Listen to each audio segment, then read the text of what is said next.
Hello दोस्तों, नमस्ते, प्रणाम, राधे राधे। मैं आप लोगों के बीच एक शोर सुनाने जा रही हूँ। अच्छा लगेगा तो लाइक कर लीजिएगा, कमेंट करिएगा, चैनल को सब्सक्राइब करिएगा।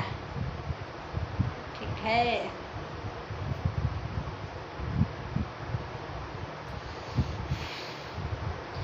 पहिले पहिले हम गवनवा अइली पियवा समझावेला हो। ए धनिया हमर अम्मा बड़ी झगड़ा हूँ तऊ नाका से बच के रहिया हो। पहिले पहिले हम गवनवा अइली पियवा समझावेला हो। ए धनिया हमरे अम्मा बड़ी झगड़ा हूँ तऊ नाका से बच के रहिया हो। एक डोकी सासू दाल दियली महलिया नापी जो की आटा दियली महलिया नापी जो की आटा दियली हो। ए बहुअर रची रची पूड़िया पकइया नैयरवा मर नेरवाणे हो।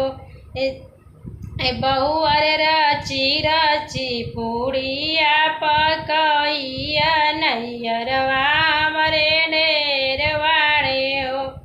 रची रची पूड़िया पकवाली रसोईया से निकल गईली हो। रची रची पूड़िया पकाइली रसोईया से निकल गईली हो।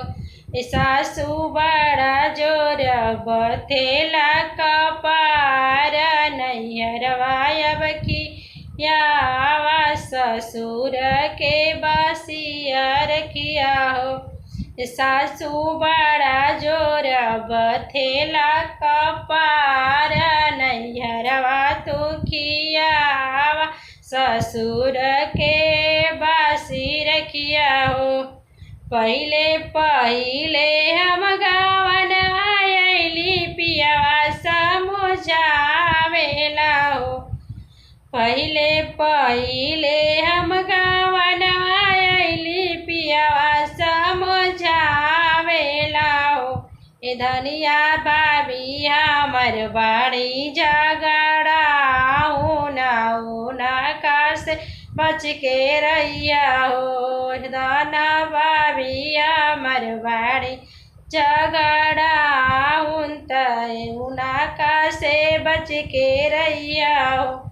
एक डोकी देली भाभी दाल त दियाली आटा न हो। एक डोकी भाभी दाल दियली महलिया नापी जो की आटा दियली हो। ए बहुअर रची रची पूड़िया पकइया नैयरवा हमरे ढेर बाड़े हो।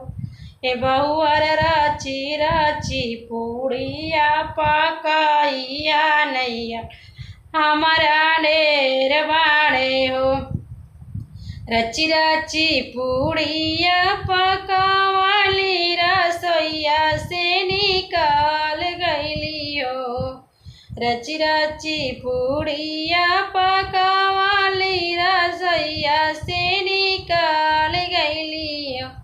एगो तीन बड़ा जोर बथेला कपार नैयरवा अब खियावा तब शुरू के बासी रखिया हो। एगो तीन भैया के तू त खियावा त तू